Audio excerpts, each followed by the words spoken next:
महाभारत के आदि पर्व में वर्णन आता है कि पांडव जब 12 वर्ष के वनवास के अनंतर लौट करके राजधानी में आए थे तो उनके स्वागत और प्रसन्नता प्रकट करने के लिए दीपमाला सजाई गई थी। भगवान श्री रघुनाथ ने रावण के ऊपर विजय प्राप्त कर पराम्बा भगवती सीता के सहित अयोध्या में जब पुनरागमन किया था, वनवास की दारुण विरह व्यथा का निवारण किया था, तो अयोध्यावासी तथा भगवान रघुनाथ के भक्तों ने अपने हृदय की प्रसन्नता के निमित्त भगवान श्री रघुनाथ, भगवती जानकी तथा लक्ष्मण जी तथा अन्य विजयी सेनापतियों का स्वागत इस दीपावली की रचना करके मना करके अपना उत्साह प्रकट किया था। कहीं कहीं ऐतिहासिक दृष्टि से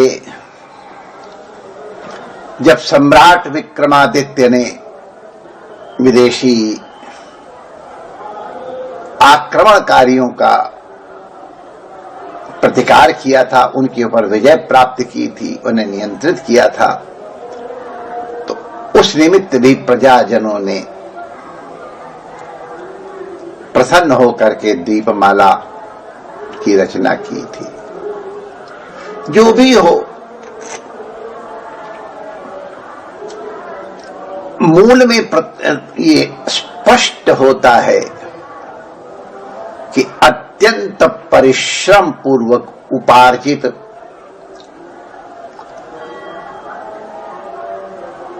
श्रेय की प्राप्ति के निमित्त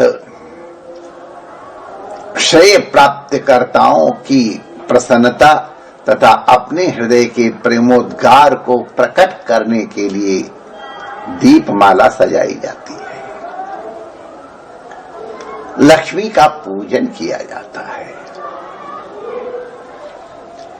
पुरुषार्थी जनों के निमित्त ही दीपमाला सजाई जाती है।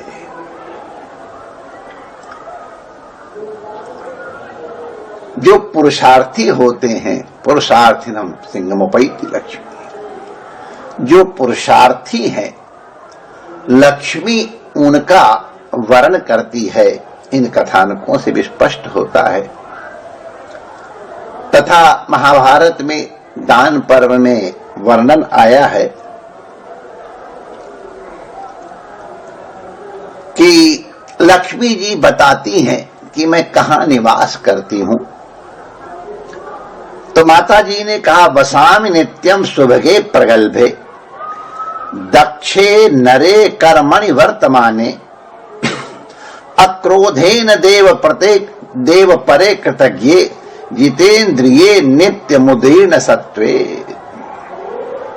मैं कहां निवास करती हूं, तो उसके उस व्यक्ति के लक्षणों का वर्णन है जो अपने कर्मों में दक्ष हो और जो श्रेष्ठ कर्मों में ही संलग्न हो, जो क्रोधी न हो, जो देवताओं का पूजन करने में संलग्न हो, जो कृतज्ञ हो तथा जो संयमी हो, इंद्रियों का नियमन करने वाला हो और नित्य उदीर्ण सत्व वाला हो, ऐसे व्यक्ति के पास मैं रहती हूं। स्वधर्मशीलेषु च धर्मवित्सु वृद्धोपसेवा निरते च दाने कृतात्मनि क्षांति परे समर्थे क्षांतासु दांतासु तथा बलासु। जो अपने धर्म में, अपने आचरणों में शास्त्र की मर्यादा का पालन करने वाला है, जो स्वभाव से ही शीलवान है, धर्मवान है, जो नित्य वृद्धों की सेवा करने में संलग्न है, जो दान करता है, कृतात्मनि क्षांति परे समर्थे, जो क्षांति समर्थ है, जो शांत और दांत है, ऐसे व्यक्ति के घर में मैं निवास करती हूं।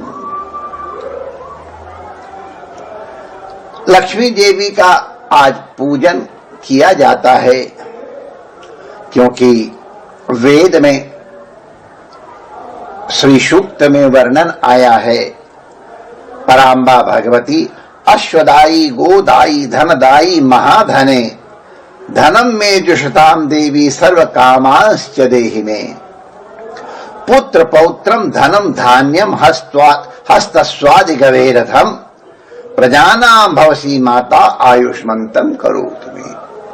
हे पराम्बा भगवती लक्ष्मी, आप हमको सब प्रकार के ऐश्वर्य को प्रदान करने वाली हैं, आप स्वयं ही महाधना हैं। मेरी समस्त कामनाओं की पूर्ति करें, न केवल धन धान्य अपितु पुत्र पौत्र आदि से भी हमें संपन्न करें। हे माता, मैं आपको प्रणाम करता हूं। भगवती का पूजन करने के लिए ये आवाहन मंत्र है, बहुत प्रसिद्ध मंत्र है, और इस मंत्र का विभिन्न रूप से अनुष्ठान करने से पराम्बा भगवती लक्ष्मी के विभिन्न प्रकार के आशीर्वाद की प्राप्ति होती है। भगवती को बुलाते समय काम सुस्मिताम हिरण्य प्राकाराम आर्द्राम ज्वलंतीम तृप्ताम तर्पयंतीम पद्मे स्थिताम पद्मवर्णाम तामिहोपहै श्रियम। हे पद्म माता, कमल के ऊपर विराजमान माता, आप पद्मवर्णा हैं। आप सभी प्रकार के ऊपर, सभी जनों के ऊपर करुणा करके आर्द्राम करुणा विगलिता हैं। ऐसी पराम्बा भगवती लक्ष्मी, मैं आपका पूजन के लिए आवाहन करता हूं। दीपावली पूजन के पूर्व आसपास के क्षेत्रों के सहित अपने घर का भी प्रक्षालन किया जाता है, थोड़ी मरम्मत करके, लिपाई पुताई करके, रंग रोगन करके, कीड़ों के निस्तारण इत्यादि पूर्वक, मकड़ी के जालों इत्यादि को दूर करके घर को उनके स्वागत के योग्य बनाया जाता है। इससे प्रदूषण की निवृत्ति होती है। नरक वस्तुतः प्रदूषण ही है, प्रदूषण भी है ही नहीं, प्रदूषण भी नरक प्रदान करने वाला है, नारकीय कष्टों को प्रदान करने वाला है। महालक्ष्मी के पूजन के निमित्त से उसका भी निवारण करा जाता है। घर को प्रकाश से, सुसज्जित घर को प्रकाश से परिपूर्ण किया जाता है, और प्रमाद रहित होकर के उस दिन रात्रि जागरण किया जाता है। लक्ष्मी पूजन के अनंतर अर्धरात में सूप बजा करके अलक्ष्मी का निवारण भी किया जाता है। प्रातः काल उठ करके धरती माता जागो इत्यादि कहते हुए छोटे छोटे बालक जो पहले दिन के दीपक हैं, उनका भी संचयन करते, कहीं वो ही न प्रदूषण के हेतु बन जाएं, तो उनका संचयन करके उनका भी विसर्जन किया जाता है। कीट मच्छर इत्यादि का भी विनाश किया जाता है। आहार विशेष का ग्रहण किया जाता है। विशेष प्रकार से स्नान आदि का भी आचरण किया जाता है। ये सबके सब रोग निवर्तक हैं। इन दिनों में जैसा हम लोग जानते हैं, बहुत प्रकार के वायरल इन्फेक्शन होते हैं। ये आज नहीं, बहुत काल से हो रहे हैं। हमारे ऋषियों ने उनके निवारण के लिए विशेष प्रकार के आयोजन किए थे, विशेष प्रकार के सुरक्षा संरक्षा के उपाय रचे थे। इसका सामाजिक महत्व भी है। धन कुबेर से लेकर के और मजदूरी करने वाला भी अपने अपने भाव से आज के दिन महालक्ष्मी का पूजन अवश्य करता है। बड़ा व्यापक ये पर्व है। जहां कश्मीर से लेके कन्याकुमारी तथा अटक से लेके कटक तक सर्वत्र संपूर्ण भारत में तो ये मनाया ही जाता है। देश विदेश में भी जहां जहां भारतीय समुदाय रहता है वहां भी अपने अपने वहां की व्यवस्था के अनुसार महालक्ष्मी का पूजन, गणपति पूजन किया जाता है। महालक्ष्मी रात्रि को विचरण करती हैं, देखती हैं कि कौन पुरुषार्थी व्यक्ति जागरूक होकर के मेरा पूजन कर रहा है, कौन सा घर मेरे रहने योग्य स्वच्छ और प्रक्षालित है।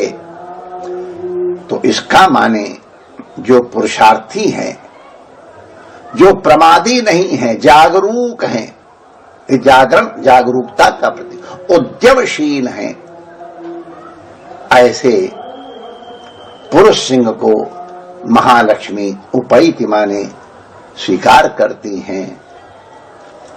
इन सब लक्षणों के द्वारा हम सावधान होकर के अपने धर्म, अपने देश तथा राष्ट्र एवं समग्र विश्व के लिए कल्याणकारी बनने की चेष्टा करें और इस रूप में विराट की और पराम्बा की उपासना करके विवेक के द्वारा, गणपति की उपासना के द्वारा विवेक की प्राप्ति पूर्वक अपने कृत्यों का धर्मशील होकर के अनुष्ठान किए हुए अपने कृत्यों के द्वारा महालक्ष्मी की कृपा प्राप्त करें और सर्व प्रकार से मांगल्य का उपार्जन करें।